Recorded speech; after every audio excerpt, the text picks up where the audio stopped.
Cristo revelou sua identidade antes da formação do universo. Existem diversos segredos que Jesus compartilhou conosco. Entre eles encontram-se os acontecimentos que sucederam antes da formação do mundo. Isto foi documentado no livro de João. A súplica mais importante já realizada pela pessoa mais excepcional que já viveu é uma oração grandiosa. A oração de Cristo em João 17 é um dos capítulos mais importantes de toda a Escritura. Nele conseguimos perceber as pulsações do coração de Jesus enquanto ele reza ao seu Pai. A Bíblia está cheia de grandes orações. Ficamos admirados com a oração de Salomão, a oração de Abraão e a oração de Moisés. Mas esta oração é de longe a maior documentada na Escritura. Jesus mencionou sobre a honra e grandeza que dividia com Deus, Pai, antes da existência do mundo, conforme documentado em João 17, verso 1 ao 5. Quando Jesus pronunciou essas coisas, ele ergueu os olhos ao céu em oração e disse: Pai, chegou o momento. Glorifica teu Filho para que teu Filho te glorifique. Assim como lhe concedeste poder e autoridade sobre toda a humanidade. Agora glorifica para que ele conceda a vida eterna a todos aqueles que lhe concedeste para serem seus permanentemente e para sempre. Agora esta é a vida eterna, que te reconheçam, o único Deus supremo e soberano, e da mesma forma reconheçam Jesus como o Cristo. Como declaraste, eu te glorifiquei aqui na terra, completando a obra que me concedeste para fazer. Agora, Pai, glorifica junto contigo com a honra e grandeza que eu possuía contigo antes que o mundo existisse. Antes da formação da terra havia Deus, e Deus possuía grandeza com seu Filho. Gênesis contém numerosos começos, incluindo a formação do homem e de outras criaturas. Mas é evidente que Deus não começa aqui. Deus estava presente no início da Bíblia, e está escrito que ele estava presente na formação do universo. Antes da existência de nosso universo precisava haver algo ou alguém eterno. E a Bíblia deixa evidente que essa pessoa é Deus. As Escrituras realmente nos mostram isso em vários versículos ao longo dela. A Bíblia ensina que Deus é não formado e eterno em seu ser. Ou seja, ele sempre existiu e sempre existirá. Em Gênesis capítulo 1, o singular El é substituído pelo plural Elohim, que significa 3 ou mais deuses. Como resultado, a primeira frase da Bíblia. Gênesis usa um substantivo no plural com um verbo no singular. Pode-se argumentar que é gramaticalmente incorreto, mas teologicamente correto, implicando que Deus é 3 em 1. A verdadeira oração muitas vezes revela o íntimo de uma pessoa. João 17 é uma oportunidade única para ver a natureza e o coração de Jesus. Nesta oração, Jesus abordará muitos dos temas desenvolvidos neste Evangelho. Jesus pede para ser glorificado. Pai, chegou o momento. Glorifica teu Filho para que teu Filho também te glorifique. Antes da glorificação de Jesus ainda não havia chegado. Agora o momento chegou. Jesus orou primeiro por si mesmo, mas seu pedido não era egoísta. Sua preocupação consigo mesmo era uma preocupação pela glória do Pai. O Filho só pode glorificar o Pai se o Pai primeiro atender à oração do Filho. Glorifica teu Filho. Jesus não esperou até o trabalho na cruz para glorificar a Deus Pai. Toda a sua vida a Deus na terra. Jesus glorificou o Pai por toda a sua vida, desde sua circuncisão e dedicação no templo, passando por seus anos de obediência silenciosa em Nazaré. Jesus glorificou o Pai por meio de sua fé, obediência e trabalho ao longo de seu ministério terreno. Cada sermão pregado, cada pessoa cega ou doente curada, cada instrução e treinamento para os discípulos, cada confronto com líderes religiosos corruptos, cada pergunta respondida, cada toque amoroso, todos glorificaram a Deus Pai. Então, lemos: eu terminei a obra. Jesus, com confiança divina e certeza, viu o trabalho na cruz como já concluído. Jesus pediu ao Pai para glorificá-lo, mas com a mesma honra que o Pai possui. A oração de Jesus não era de forma alguma uma expressão de independência, mas de tal e contínua dependência de Deus Pai. Numerosas pessoas pleiteiam por seus louvores e atenção.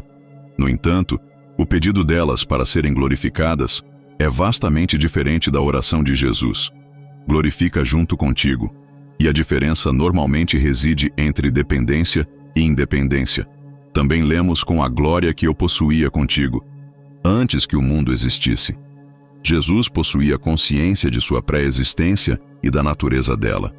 Ele sabia que houve um tempo no passado eterno quando Deus o Filho e Deus o Pai compartilhavam glória. Jesus não poderia orar honesta ou sinceramente assim, se ele não fosse o próprio Yahvé igual ao Deus Pai. Em Isaías capítulo 42, versículo 8. Yahvé proclamou que ele não compartilha sua glória com ninguém. Se Deus Pai e Deus Filho compartilham sua glória, ambos devem ser Yahvé. Ele possuía um pedido principal que o Pai o recebesse de volta à glória que ele havia renunciado, para cumprir sua tarefa. Este pedido de retorno à sua glória original implica de maneira inequívoca sua preexistência e igualdade com o Pai. Confirma sua afirmação de que ele e o Pai são um. João capítulo 10, versículo 30. O Evangelho de João enfatizou a glória de Jesus ao longo de seu relato. João teve o cuidado de documentar as muitas maneiras como Jesus se referiu à sua própria honra. Nesta oração, os eventos que levaram à crucificação começaram com a traição. A frase agora, o Filho do Homem é glorificado, refere-se à razão pela qual Jesus veio ao mundo. Ele morreria e então seria ressuscitado dos mortos como expiação substitutiva. O Filho glorificar o Pai e o Pai, por sua vez, glorificar o Filho. Eles promoveriam a glória um do outro. Destacar a grandeza de Deus é de fato o que os cristãos são chamados a fazer. Tudo o que fazemos em pensamento, palavra e ação é para a glória de Deus. Jesus não ora apenas por si mesmo, ele ora por nós. Em João capítulo 17, versículo 24 diz: Pai, eu quero que também aqueles que você me concedeu estejam comigo onde estou, para verem minha glória que você me concedeu, porque me amaste antes da fundação do mundo. Sejamos o que formos em nossas vidas espirituais. Devemos tudo ao Salvador que se entregou por nós, que orou por nós para que pudéssemos ser um com Ele, e que nos concedeu um belo padrão a seguir em nossas próprias vidas de oração. Finalmente vemos Jesus em sua glória. Novamente no livro do Apocalipse. No livro do Apocalipse, João deveria documentar as coisas que ele havia visto. João vê um Jesus poderoso que não se compara a nenhum homem comum. Apocalipse 1, verso 12 e 13. Então me virei para ver a voz que falava comigo. E ao me virar, vi 7 candelabros de ouro. E no meio dos candelabros, vi alguém semelhante a um filho do homem vestido com uma túnica que chegava aos pés, e com uma faixa de ouro envolvendo o peito. Era isso. João havia visto o Filho do Homem, o honrado Jesus Cristo. João descreveu a voz alta que ouviu como distinta e marcante, como o som de uma trombeta. A voz poderosa é a do Alfa e Ômega, o primeiro e o último que está no início e no fim de tudo, porque Jesus se identificou com esses nomes em Apocalipse. Em verso 18, sabemos que era a voz alta de Jesus. O primeiro e o último é o título que pertence ao Senhor Yahvé, o Deus de Israel. O título Alfa e o Ômega possui a mesma ideia que o primeiro e o último. Este é um dos trechos do Novo Testamento onde Jesus claramente se declarou Deus. Podemos apenas imaginar o que passou pela mente de João quando ele se virou. O som da voz que ele ouviu provavelmente não combinava perfeitamente com a forma como ele lembrava da voz de Jesus. João descreveu como de uma trombeta. Apocalipse 1, verso 10. No entanto, ele possuía consciência de que era Jesus por causa da descrição da voz de si mesma como o Alfa e o Ômega. Depois de passar tanto tempo com Jesus ao longo de seu ministério na terra, João finalmente teve a oportunidade de encontrá-lo cara a cara depois de todos esses anos. A túnica e o cinto podem evocar imagens do sumo sacerdote da Bíblia. E também podem implicar que Jesus é o sumo sacerdote para o seu povo. A única outra ocorrência de cintos em Apocalipse é no capítulo 15, versículo 6, também de ouro, onde é uma imagem sacerdotal para os anjos no templo celestial. Assim, Jesus aparece não apenas como rei, mas como sacerdote. Uma combinação de imagens que se tornou familiar ao povo judeu no período macabeu. João continua sua cabeça, e seus cabelos eram brancos como a lã branca brilhante como a neve. e seus olhos penetrantes eram como chamas de fogo penetrando em meu ser. Seus pés eram como bronze polido branco e incandescente refinado em uma fornalha, e sua voz era poderosa como o som de muitas águas. Apocalipse capítulo 1, verso 14 e 15. Essa descrição de seus olhos é semelhante à narrativa que temos de um anjo no livro de Daniel. Daniel capítulo 10, verso 6. Seu corpo também era como berilo com um brilho dourado.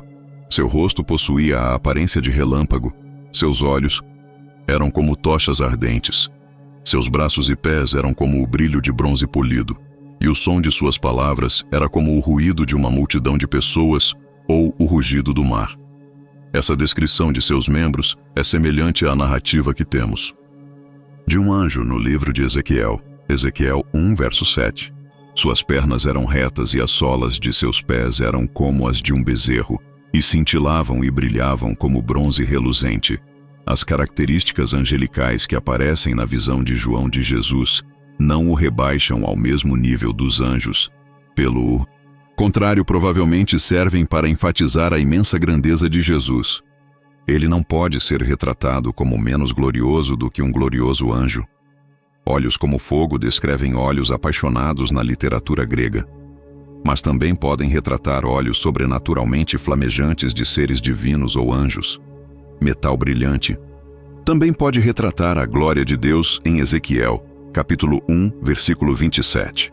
No entanto, outras características sugerem que enquanto João retrata a glória de Jesus como não inferior à de um anjo, certamente é mais do que a de um anjo. O rosto de Jesus também brilha como o sol. O texto grego às vezes retratava divindades brilhando como o sol ou relâmpagos. Textos judaicos faziam o mesmo para anjos e outros, mas também para Deus próprio. João continua em Apocalipse 1, verso 16. Na sua mão direita segurava 7 estrelas, e de sua boca saía uma afiada espada de 2 gumes, e seu rosto refletindo sua majestade e a glória da Shequina era como o sol brilhando em todo o seu poder ao meio-dia. Apocalipse 1, verso 17. Quando o vi, caí a seus pés como morto, e ele colocou a mão direita sobre mim e disse: Não tenha medo.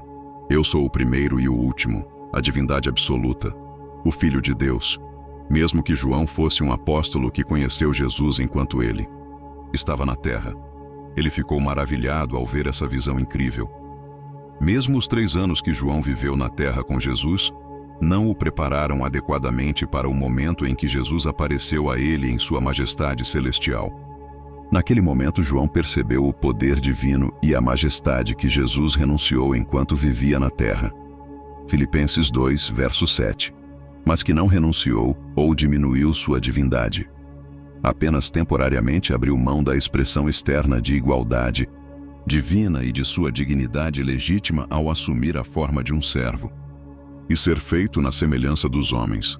Ele se tornou totalmente humano, mas sem pecado, sendo totalmente Deus e totalmente homem. Neste momento, João sabia o quão milagroso era Jesus ocultar sua glória e autoridade enquanto caminhava nesta terra. Apocalipse 1, verso 18. Eu sou o vivente.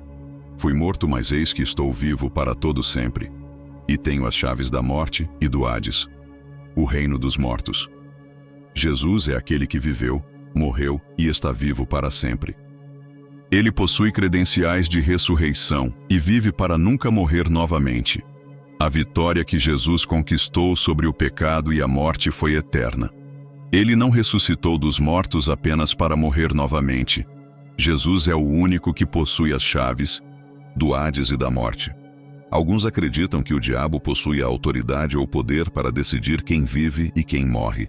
Estão claramente enganados, pois apenas Jesus possui as chaves do Hades e da morte.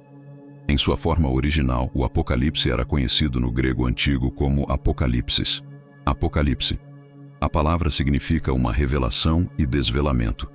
O livro do Apocalipse é uma revelação de Jesus Cristo no sentido de que pertence a Ele.